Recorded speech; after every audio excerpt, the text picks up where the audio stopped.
Today's text comes from the Gospel of Mark, chapter 2, verses 23 through 28. One Sabbath, Jesus and his disciples were walking through some wheat fields. His disciples were picking grains of wheat as they went along. Then some Pharisees asked Jesus, "Why are your disciples picking grain on the Sabbath? They are not supposed to do that." And Jesus answered, "Haven't you read what David did when he and his followers were hungry and in need? It was during the time of Abiathar, the high priest. David went into the house of God and ate the sacred loaves of bread that only priests are allowed to eat. He also gave some to his followers." Jesus finished by saying, "People were not made for the good of the Sabbath. The Sabbath was made for the good of the people. So the Son of Man is Lord over the Sabbath." The word of the Lord. Today's text was fairly difficult because there were various ways I was thinking about going, and I was praying and trying to figure out, where is it that we need to go? What are some of the things that need to be pulled from the text? How can God speak to us in this day? And there were a couple of things that really came forward. And the first thing that came forward for me was how Jesus was doing things differently. Too often we think about a church and we see the progress of church, and it tends to be very similar. So we feel like this is the pattern that we need to follow. These are the things that need to be done because this is exactly how it works. And sometimes it does work.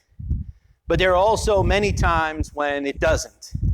And so it's hard to set a pattern. There's no such thing as 10 steps to making your church a better church, or 10 steps to making your life exactly the way you want to. Although people have made a lot of money by going about this business, this self-help business, where 10 steps to, and then you name the end of it. So 10 steps to become a millionaire, 10 steps to the best life you can live, 10 steps to whatever.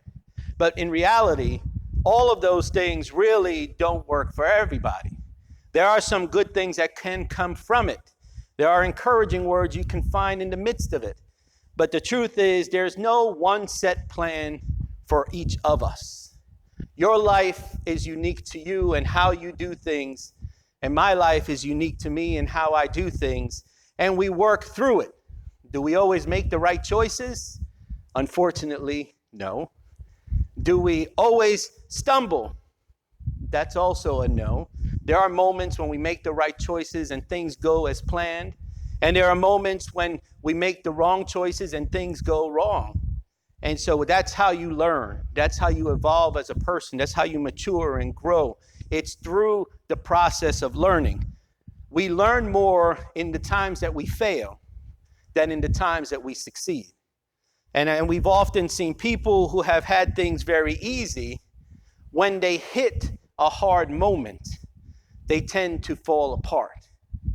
And for those who have been through difficult moments throughout their life, when they come to another difficult moment, their life tends to grow and continue to evolve and continue to mature and continue to grow stronger.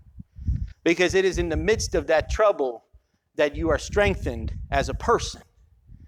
And that's, it's not something that we always want. Sometimes we do wish it was easier. Sometimes we do wish things would just fall into place exactly how we imagined it to be. But then we wouldn't grow or be challenged. But now, as Jesus is doing his ministry, as Jesus is beginning his ministry, we're only in chapter 2 of Mark. Those who are in charge, those who know better, the religious people, are telling him, "Well, you're not doing things as we would like you to do."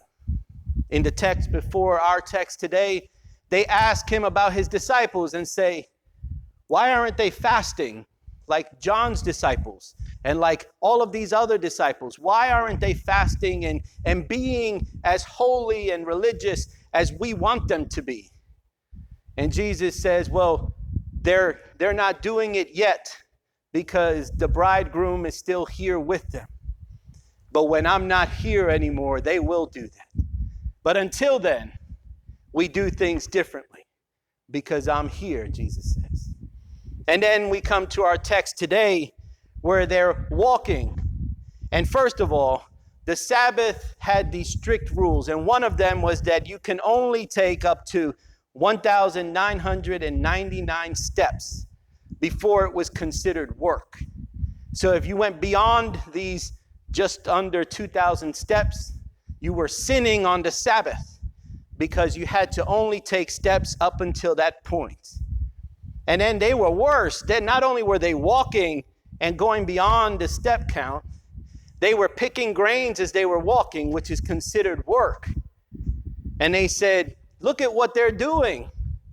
They're working on the Sabbath. How dare they? Look at what they're doing. They're walking. You're walking too much on the Sabbath. Look at what you're doing. We've created these rules for this Sabbath law, and you're breaking them. How could you? But then Jesus tells them a story that has nothing to do with the Sabbath. Jesus was always great in that way, because normally a rabbi would have started to debate about the Sabbath with a Sabbath argument. He would have pulled up something from Leviticus or Deuteronomy and said, but it says this here. But Jesus changes the story and tells them a story about David doing what he shouldn't have done because of the need that was at hand. And that changed the whole argument. Because Jesus was telling them, even though this is the Sabbath, even though we're not supposed to do things like this, there is a need that only me and my disciples can fulfill. And that supersedes just the Sabbath. And don't get me wrong, the Sabbath is part of the law. And actually, the Sabbath is an amazing thing that God created for us. Because too often, and especially in our world today, we hardly ever take a break. If you allow a person to just work, they would work 7 days a week, 10, 16, 20 hours a day, because there are things that we need to do. We need to make more money. We need to pay these bills. We need to all of these things are stressing me. My ulcers are killing me, so I have to work another 20 hours in order to make it. And so we are in this endless cycle of having and wanting and being and never really taking a break. But yet God from the beginning, God didn't have to take a seventh day of rest after creation. But God saw the need before it even existed. God knew that one day people would want to work so hard or have to work so hard that they would forget about their well-being. And from the beginning, God created this idea of Sabbath, a day where you just dedicate yourself to resting and worshiping. And those two things go together. Because it is in the midst of that healing comes. It is in the midst of that wholeness is brought forth. It is in the midst of that God can open our hearts and minds and speak to us. Because otherwise we're too distracted with all the stuff that's around us. We always have stuff to do. There's always something that needs to be done. There's always something that was left undone. There is always something that we can go and do. But God said, all of that is wonderful work. I'm not discouraging work at all. But we cannot forget ourselves in the midst of all that needs to be done. Self-care is not selfishness. Self-care is vital because we are the first to tell others, you really need to take care of yourself. You should take a break. You should maybe take a day of rest. We're amazing at telling others to do these things. Meanwhile, our being, our physical, our spiritual, our emotional is breaking down because we can't even take a moment for ourselves to take a breath, to continue forward. We just try to keep pushing and pushing and pushing. And so it is this idea of Sabbath, this holy day, a day that is for healing, a day that is for encouragement, a day that is for worship, a day that is dedicated to God and to rest, that was changed. It became something that it shouldn't have been in the first place. And this is where the title for today's sermon comes from, is religion becomes overwhelming. Because when we start to make things into religion, not in the sense of like we are part of the Christian religion, but we make things into this law that we must follow. And if we don't follow, then it is against it, and therefore we are sinning, and then we are more burdened and more oppressed. And so the religion that was supposed to be the place of freedom becomes the place of oppression.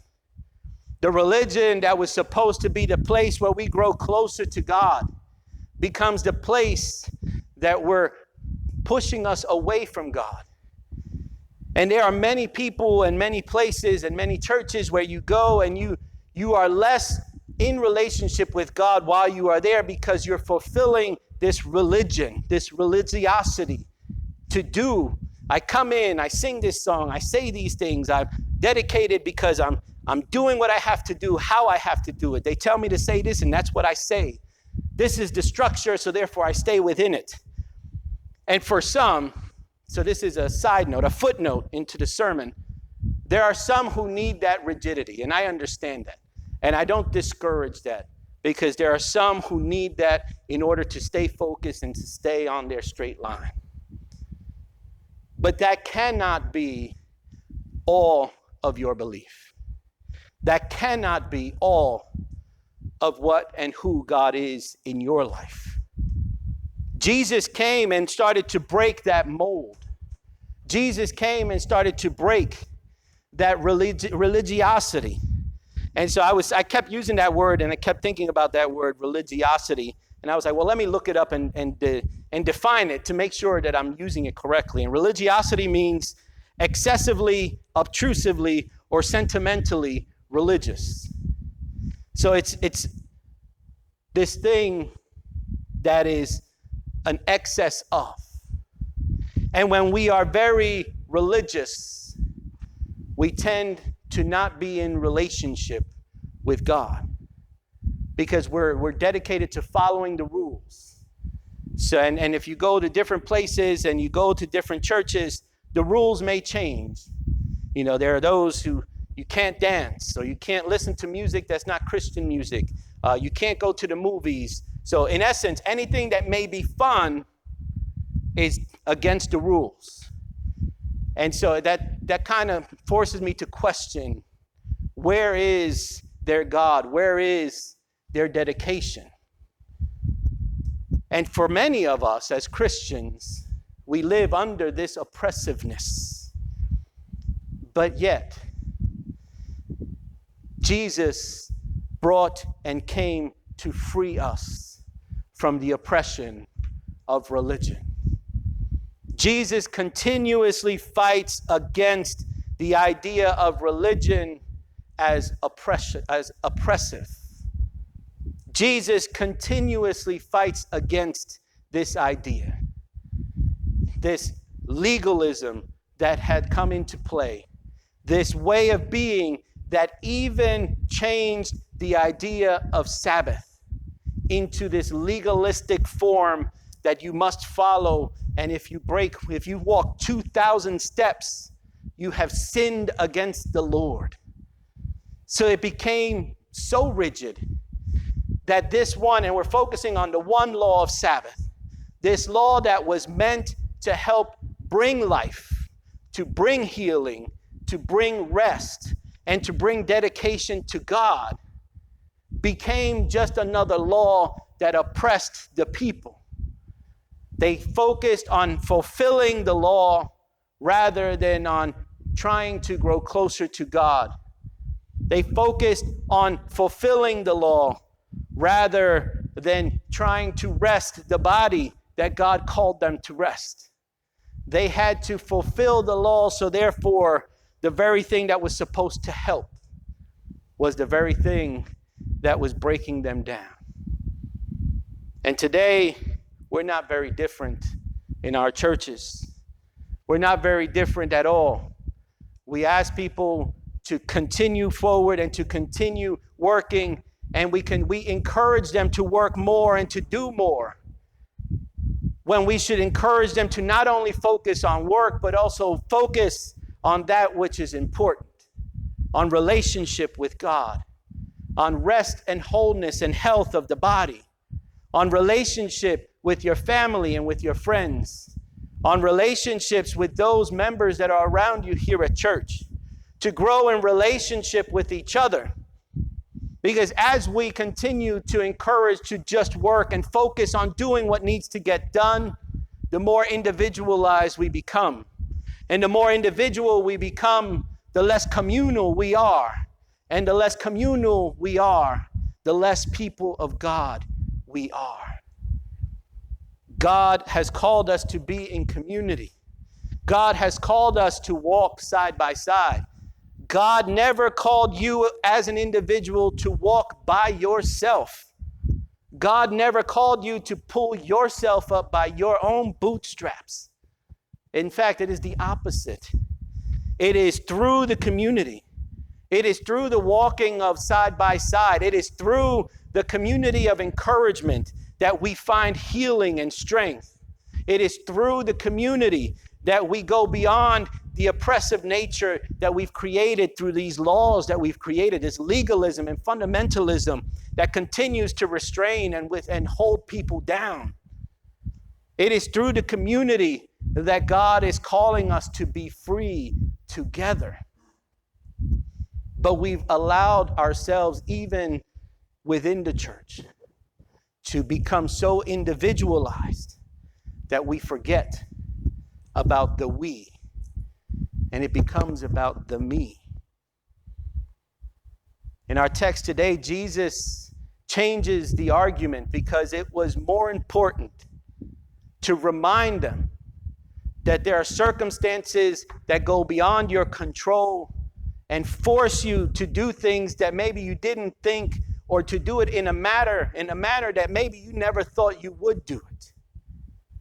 They were focused on the Sabbath. How could they eat from the grains as they're walking by? How could they walk more than 1,999 steps? And Jesus said, whoa, whoa, whoa.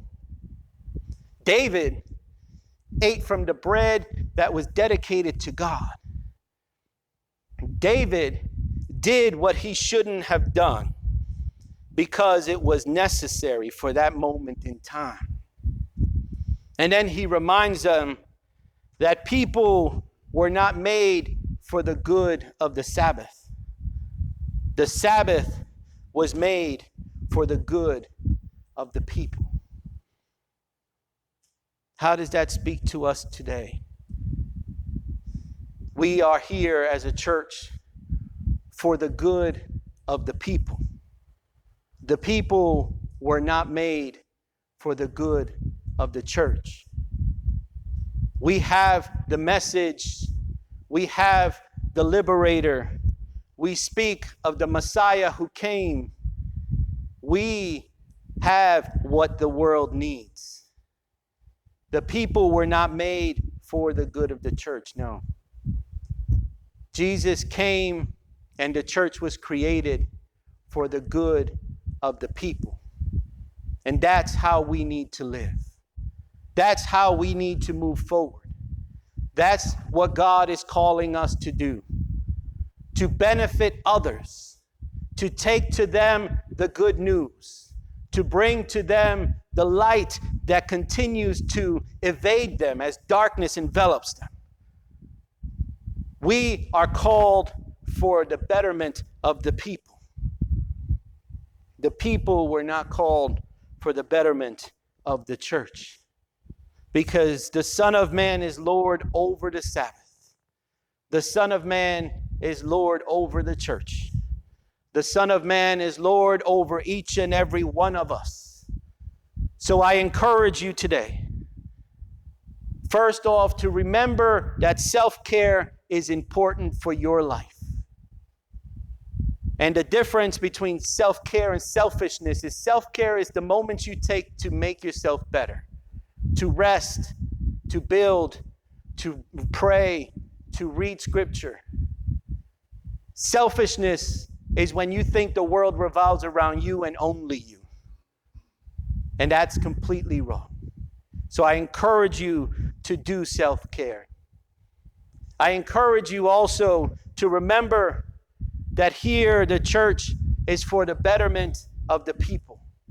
The people were not made for the betterment of the church. So it is our responsibility to go and encourage and to be light and strength and encouragement and hope to those who are not in our community.